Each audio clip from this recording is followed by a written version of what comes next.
सो UGC की तरफ से एक स्टेटमेंट आया है and this statement is by the chairman itself. और वो ये कह रहे हैं कि जो असिस्टेंट प्रोफेसर रिक्रूटमेंट का जो एलिजिबिलिटी क्राइटेरिया है जो 2018 के गाइडलाइंस के हिसाब से चल रहा है उसमें वो थोड़ा चेंज करना चाह रहे हैं। वो 2018 के गाइडलाइन के हिसाब से क्या है कि आपका एपीआई स्कोर बहुत अच्छा होना चाहिए, आपका नेट क्लियर होना चाहिए या पीएचडी होना चाहिए। मैक्सिमम चांस उनके सिलेक्शन के बनते हैं जिनका पीएचडी है।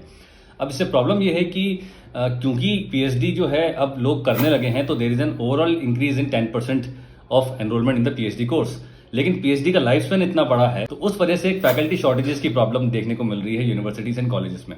और इसको डू अवे करने के लिए नया ड्राफ्ट ये कह रहा है, मोटा मोटा अगर आपका स्टार्टअप्स के अंदर और इनोवेशन के अंदर और एंटरप्रेन्योरशिप के अंदर अगर आपका एक स्ट्रॉन्ग इंटरेस्ट है और आपने उसमें कुछ कोर्सेज किए हैं, सर्टिफिकेशन किया है या आप महारत रखते हैं तो आप जो है फैकल्टी बन सकते हैं। अगर आपके पास पीएचडी नहीं हो तो भी चलेगा।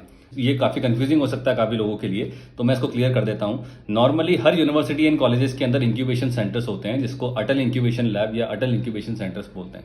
वो काम ये कर रहे हैं कि जो भी रिसर्च प्रोजेक्ट्स हैं उनको एक स्टार्टअप का रूप दिया जाए। तो ये एक बहुत अच्छा अपॉर्चुनिटी है कि स्टार्टअप्स का जो इकोसिस्टम है वो आपके यूनिवर्सिटीज एंड कॉलेजेस में होता है ऑलरेडी।